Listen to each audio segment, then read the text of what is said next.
So hi guys, Adarsh here. कल से यार आप लोगों की जेईई मेंस की एग्जामिनेशन स्टार्ट हो चुकी है। कई सारे बच्चे की फर्स्ट शिफ्ट में एग्जामिनेशन रही होगी और कई सारे बच्चों की सेकंड शिफ्ट में एग्जामिनेशन रही होगी। तो आज के इस वीडियो में एक ब्रीफ एनालिसिस करके मैं आप लोगों को बताने वाला हूं कि एग्जामिनेशन आप लोगों की किस टाइप की हुई थी। साथ ही साथ मैं आप लोगों को ये भी बताऊंगा कि पेपर मॉडरेट था, इजी था या टफ था, और उसके बाद एंड में आप लोगों को मैं एक्सपेक्टेड कट ऑफ भी बताऊंगा। ध्यान रहे, ये जो एक्सपेक्टेड कट ऑफ मैं आप लोगों को बताने वाला हूं, ये जितने नंबर ऑफ क्वेश्चंस अभी तक पाए गए हैं उनके हिसाब से, तो ये वेरिएबल हो सकता है, इनमें थोड़ी बहुत ऊपर नीचे चीजें हो सकती है। और इसकी आंसर की जो है मैंने अपने वेबसाइट पे डाल दिया है, जिसकी लिंक मैं आप लोगों को डिस्क्रिप्शन पे दे दूंगा।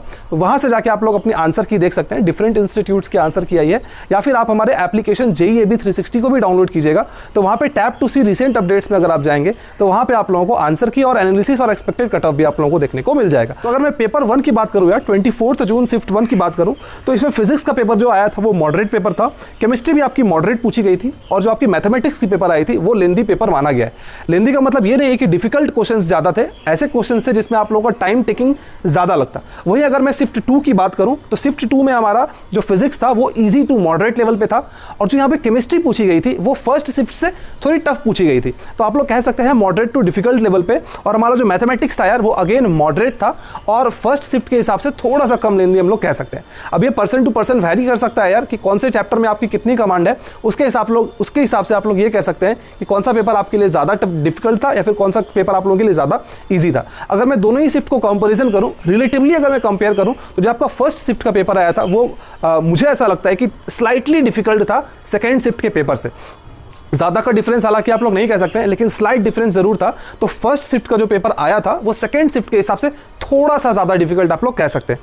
कई सारे बच्चे आप में से ये भी पूछते हैं कि भैया इसमें 11th के पोर्शंस ज्यादा पूछे गए थे या फिर 12th के पोर्शंस ज्यादा पूछे गए थे। तो अगर मैं फर्स्ट शिफ्ट की बात करूं तो 52% क्वेश्चंस क्लास 12 से पूछे गए थे और 48% क्वेश्चंस क्लास 11 से पूछे गए थे। वहीं अगर मैं सेकंड शिफ्ट की बात करूं तो 55% क्वेश्चंस क्लास 12 से पूछे गए थे और 45% क्वेश्चंस क्लास 11 से पूछे गए थे। तो अगर आप दोनों ही पेपर को देखोगे तो क्लास 12 की वेटेज 50% से ज्यादा है और क्लास 11 की वेटेज जो है वो 50% से दोनों ही पेपर में कम है। और तो एक्सपेक्टेड कट ऑफ की मैं बात करूं यार, उससे पहले मैं आप लोगों को कई सारे बच्चे यार आप लोग एग्जामिनेशन देके आए होंगे और ड्रॉप लेने का सोच रहे होंगे, या फिर आप में से कुछ ऐसे बच्चे भी होंगे जो कि न्यू फ्रेश एडमिशन के लिए सोच रहे होंगे चाहते हैं। तो आकाश प्लस बायजूस आप लोगों के लिए लेके आया है स्कॉलरशिप टेस्ट, और इस स्कॉलरशिप टेस्ट की खास बात यह है कि इसमें आप लोग 90% तक का स्कॉलरशिप जीत सकते हैं। तो सोचिए कितनी अच्छी बात हो गई। अब इसके लिए आप लोगों को ज्यादा कुछ करना नहीं है, नीचे डिस्क्रिप्शन में मैं आप लोगों को लिंक दे दूंगा, उस लिंक पे जाके आप लोगों को क्लिक करना है, रजिस्टर करना है और टेस्ट देना है।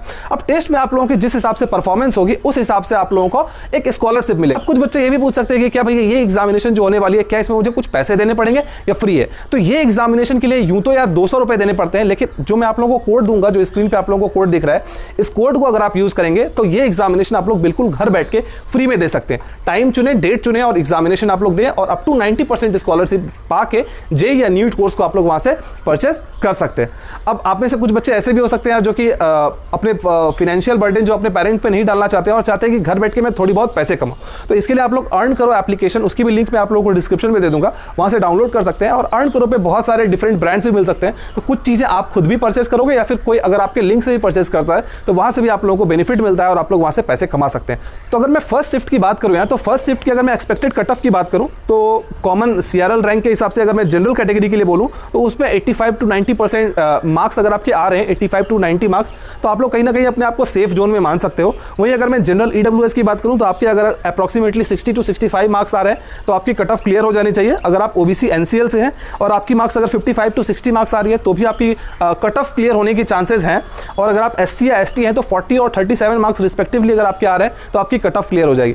ध्यान रहे, मैं पहले भी वीडियो के कहा था कि ये जो मैं एक्सपेक्टेड कट ऑफ बता रहा हूं, जितने नंबर ऑफ क्वेश्चंस अभी तक आए हैं उसके हिसाब से बता रहा हूं। ये चीजें अगर जब फुल डिटेल जब मैं रिव्यू करूंगा ना, जैसे सारे एग्जामिनेशन कंप्लीट हो जाएंगे, आप सभी को पता होगा कि मैं फिर एक बार सारे पेपर को मिला के ओवरऑल डिफिकल्टी के हिसाब से पेपर को अरेंज करते हैं, उसके हिसाब से एक बार एक्सपेक्टेड कट ऑफ भी आप लोगों को बताया जाता है। दूसरी बात यह है कि आप लोगों की जो कट ऑफ बनती है यार, वो कट ऑफ बनती है परसेंटाइल पे। लेकिन अभी क्योंकि एक बच्चे का फॉर एग्जांपल कुछ बच्चों ने एग्जामिनेशन दिया और कुछ बच्चों ने एग्जामिनेशन नहीं दिया है, तो एक्सपेक्टेड परसेंटाइल कट ऑफ बताना अभी मुश्किल है। इसीलिए एक्सपेक्टेड मार्क्स कट ऑफ आप लोगों को बताया जा रहा है, क्योंकि आप सभी बच्चों ने 300 मार्क्स का पेपर दिया है और पेपर की डिफिकल्टी को देख के कितने मार्क्स मार्क्स आपकी कट ऑफ हो सकती है वो मैं आप लोगों को बता रहा हूं, समझे। तो फर्स्ट शिफ्ट की कट ऑफ आप लोगों ने यहां पे देख लिए। अब मैं आप लोगों को सेकंड शिफ्ट की कट ऑफ बताने वाला हूं। तो सेकंड शिफ्ट की बात करूं, जैसा कि मैंने पहले भी कहा था कि फर्स्ट शिफ्ट की पेपर स्लाइटली, ज्यादा नहीं, थोड़ा सा ज्यादा डिफिकल्ट था सेकंड शिफ्ट के हिसाब से। तो अगर मैं सेकंड शिफ्ट की बात करूं तो अगर आपके 87, पहले में मैंने 85 बोला था, इसमें मैं बोल रहा हूं 87 टू 95 मार्क्स के बीच में इसमें आप लोगों का कट ऑफ हो सकता है।